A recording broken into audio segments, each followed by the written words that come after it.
Hi, welcome back to my channel. If you're new, thanks for clicking on the link or the picture of my face or whatever I decide the picture to be. And if you're returning, thanks for actually watching another video of me. So today's video, instead of doing reviews, I want to do one video a month of my WIPS and my completed items. I don't want to put too many videos of these out just because they get a little repetitive. I do not have that much time anymore to spend knitting. I wish I did, but I don't. I have a lot of other hobbies as well as I work normally well over 40 hours a week. So I can't knit as much as I want, and it would be me showing you the same project over and over and over, sometimes not getting anywhere further. So today I wanted to talk about my current WIPs, meaning projects that I am actually actively knitting. I do have some that are in a hibernation that I will get back to when I'm in the mood.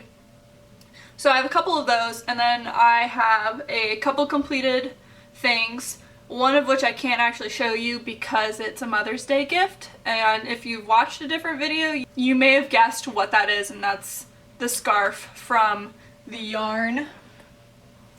I keep yarn up here. This guy right here.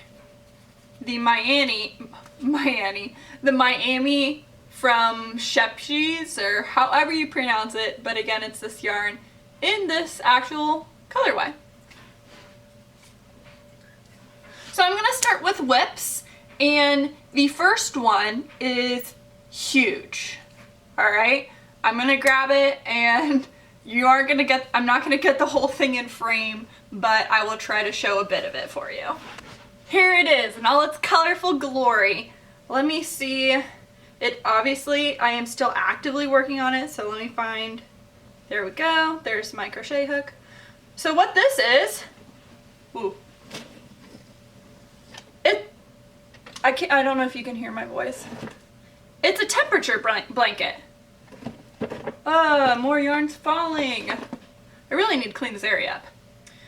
So again, it's a temperature blanket, and what that means is every day I knit a row for the temperature that it is outside. I do not travel with this, so I am very, very far behind, but that doesn't bother me at all, because I knew I wasn't going to be able to keep up with this, because let me tell you a little story or background story about this. This blanket is huge. I definitely did not think through how many stitches or how long my chain was. I was just kind of like, do. I want it to be a nice big blanket. Its width is taller than I am.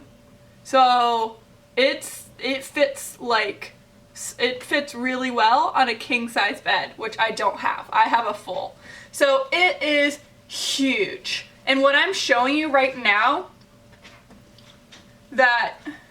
so let me keep pulling it. There you go. That's just January, February, and not even a full week into March. It's gonna be huge. I'm thinking I might have to just stop at 6 months and just call it quits because it'll be huge and very expensive. I've already tossed over $100 into this, and I bought Knit Picks yarn, which is pretty cheap. So very expensive. Well, it's not very expensive, it's just more expensive than I had planned my temperature blanket to be. And the dreaded ends. I've kind of made like a little vow, every row I finish I have to sew in 2 ends until I'm back to, you know, manageable, because I hate sewing in ends so much. So just to do that.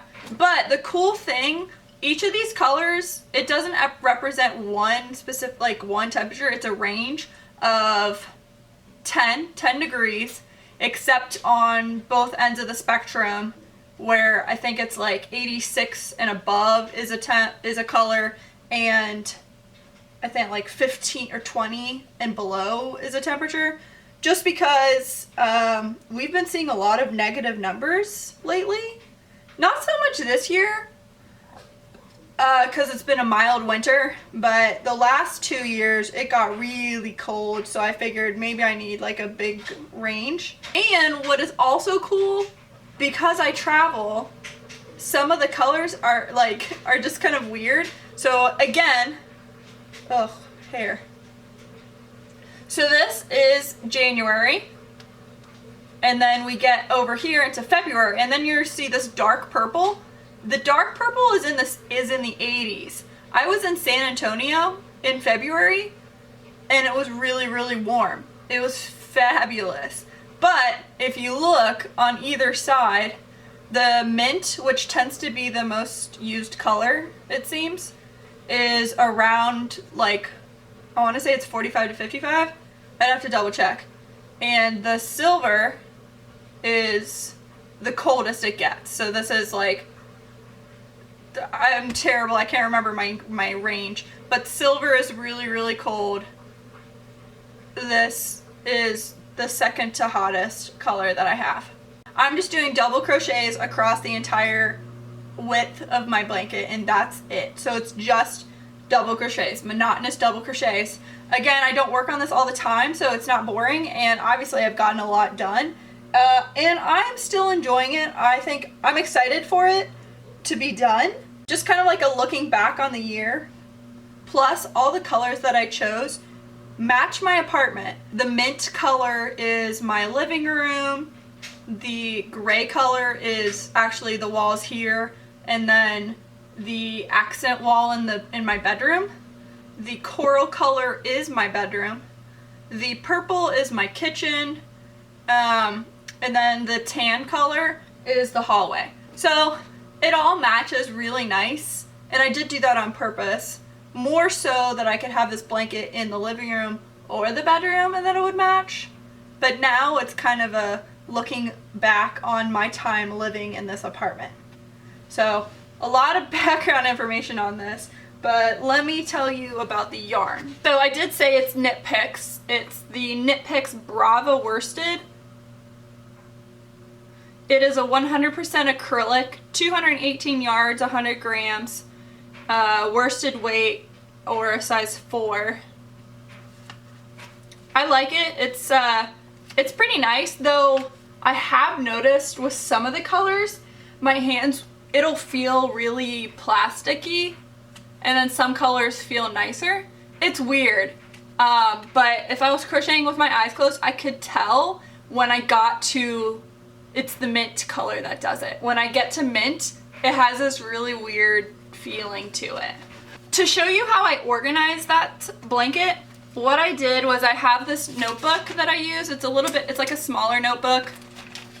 It's perfect. I have a terrible habit of not reading patterns all the way through. So to cure myself of that problem, I tend to write the entire pattern down in a notebook or something in a smaller, manageable form, rather than carrying like the book around with me. So, and then I can take notes and stuff. My temperature blanket is right here. I have my actual temperature gauge. The colors are called silver, seashell, almond, mint, freesia, merina, mulberry, and cobblestone heather. So they're in that order from coldest to hottest temperature wise. And then I just put in January and then all the days, and I started out writing the actual temperature, but then I just couldn't remember, so now I just write the color. Plus, when I wrote the temperature, I had to like refer back to my gauge or key to find the color. So there's February, and there's March, there's April. Today is the 1st of May. I have not put the temperature in, but according to my app, it was 72. I haven't gone outside to check, but one of the things that's been kind of difficult with this blanket that I didn't think of is, what time do I check the weather? Which, hear me out. Some mornings, especially Mondays or Fridays, you know, I'll be in Ohio, but then by lunchtime I'll be in Florida. So it's like, when do I take the temperature? When do I do that?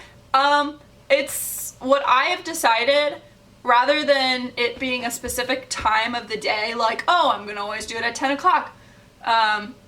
Because I have such a really irregular sleep schedule and sleep pattern, I'm not awake at 10 o'clock in the morning every day, nor am I awake at 9 o'clock at night every day. So I just, yeah, talk about trying to take like a birth control every single time at a specific time. I'm terrible.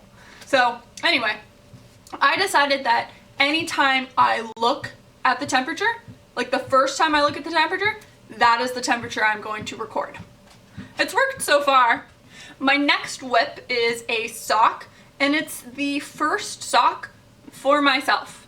I have made 2 pairs of socks, one for my friend and then another one for my dad, because I love crafting, and as all of you who are watching this probably like crafting as well, you like to make stuff for other people, and I find men the hardest to craft for. To be honest, I don't think he's actually ever worn the socks that I made him, but oh well. It's a thought that counts, I guess, right? So these right now are just a 3x3 ribbing on my Chagu, what are these?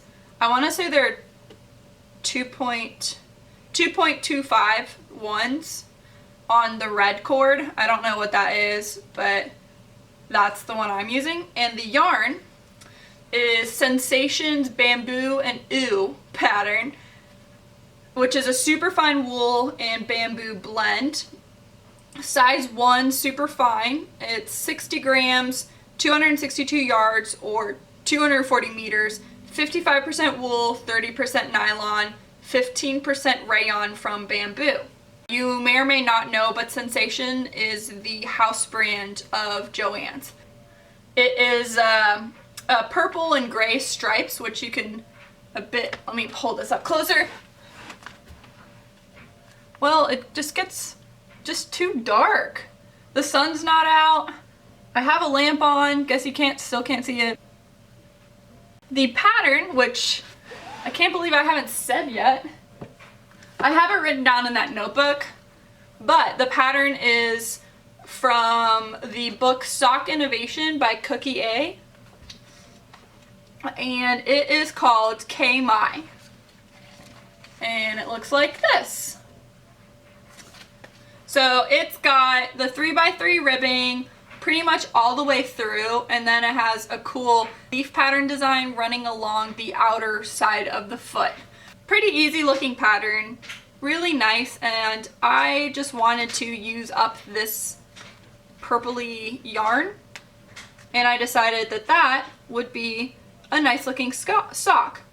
I didn't want a boring sock. Yeah, it's self-striping, but I just didn't want a vanilla sock. That's the first one. I do have 2 balls of this, so I will be making, you know, another sock, because oddly enough, I don't have second sock syndrome that a lot of people talk about.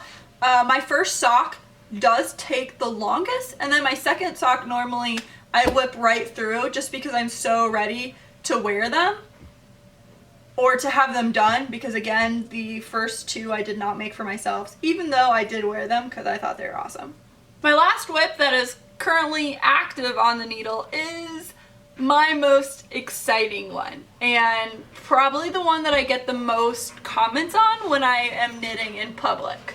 If you keep seeing me change like out of frame and stuff, it's because I'm walking to get my projects, because the blanket was so big. This is kind of big.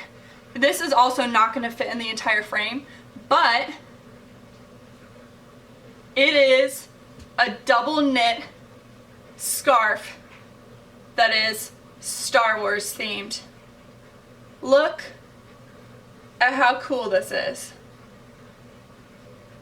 And then if I flip it over, it's the same thing, but with the opposite color. So I just finished the Millennium Falcon, and right here is going to be the Death Star. The pattern does not repeat, everything is different, and I am halfway through now. So I have half of, basically I have the I have the Death Star and then a full chart still to go. And I love it. This is my first double knitting project and I want to do all the double knitting. It's so cool. There's a couple Lord of the Rings ones that I want to do. There aren't any Harry Potter ones, which is kind of weird, so I'm going to design my own and I can't wait. I think it's going to be so awesome. The yarn that I'm using is, funny enough, called Double Knitting with Wool, Hayfield. Hayfield Knitting Essentials. And this one is 328 yards, 100 grams, so it's about 300 meters. 80% acrylic, 20% wool. It's machine washable, dry flat, yada yada yada. I've never seen this yarn anywhere else, and I got this on Long Island. The yarn store I went to, the lady but she had this scarf as a sample. She made hers out of yak yarn, so it was like $300 to make her scarf. And I'm sorry, I'm not a huge Star Wars fan. I just thought the concept was awesome, so I made it. Now, maybe when I decide to make a really awesome Harry Potter one, I would spend that much money on yarn, but in general, no, that's way too much. I've had a lot of people ask if they could buy it from me, or if I could make one for them, but you probably know this is taking forever. I mean, I would say I've put in well over 50 hours into this, just because of if I make a mistake, then I have to, undo and rip it out, re-knit all of that. So it's a lot of time, but I cannot wait for it to be done. I'm so excited. It's probably one of the coolest things I've ever made. That finishes up all of my current works in progresses. And now I'm just going to show you the 2 finished projects that I have. I'm going to link all the information about the projects that I've talked about, who did it, and then links to their pages on Ravelry and wherever. So if I forget to say something, just check in the description bar and all that information will be there. Okay, so the one piece that I definitely completely knit and finished this month was this hat. And you can see the end, right? I have a habit of, again, not dealing with the ends, and it is a hat, so eventually I'll weave the end in. I just kind of made the pattern up as I went. I wanted a bumpy, kind of mossy, a bumpy sort of seed stitch pattern for my hat. This is actually the inside, but I like the inside more than I like the outside, so that's the way that I wear mine. So, like that. Slouchy. Super soft because it is called Extra, is the yarn. Bountiful blend of 55% baby alpaca and 45% fine merino. And it is blue sky alpacas in the color Lake Ice. Made in Peru. It's 150 grams, 218 yards, or 199 meters. Oh, and it says, high energy twist leads to a folksy texture of lush baby alpaca and cozy merino in a grand hank for an extraordinary experience. I have enough to make another one, and I might make another one and change my needle size to go even smaller and knock down how many stitches I made, because the brim is like really wide. And I'm okay to make it even longer than what I did this time, which I know is kind of weird because it's almost the length of my arm. This one's for me, and it's super soft, and I really like it. Now the other piece I started a while ago. I started this definitely over a year ago. I can't remember. The pattern was like Haruki, something like that. I'll have to find it. I didn't make a project page for this on Ravelry, so I need to do that. and I need to re-block it because it needs to be a lot bigger, but this is what it is. It has a diamondy lace pattern, and then the bottom piece, right, like all of this, are leaves. I like to just wear it like this.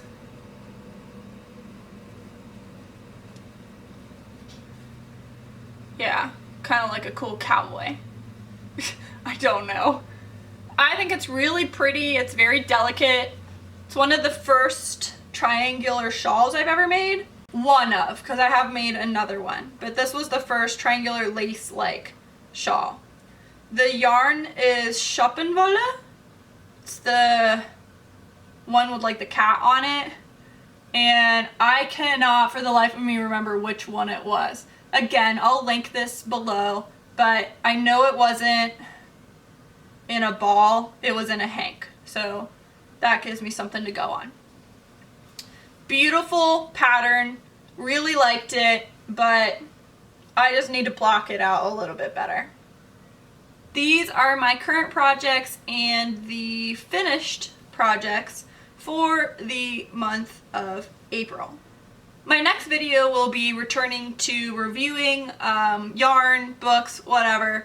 So I just thought maybe I would throw in a couple updates on where I am with my knitting life.